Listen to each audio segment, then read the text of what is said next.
Ассалаумалейкум ағайындар. Біздің электрика курс сабағының 4-ші поток студенттері бүгін соңғы сабақтарын үйреніп жатыр.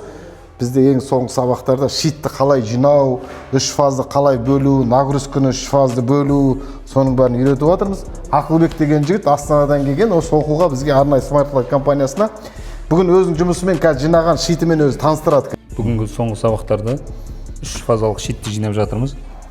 Мына 3 фаза келіп тұр, 3 фаза шығып, релеге кіреді, реледен шығып, кросс-мобильға кіреді, кросс-мобильден шығып, отдельно мына розеткеге тек қана морозилка, холодильник солар қосылады, бұлар прямой болады. Бұлар прямой болады, постоянно істеп тұрады. Қазір істеп тұр. Істеп тұр постоянно.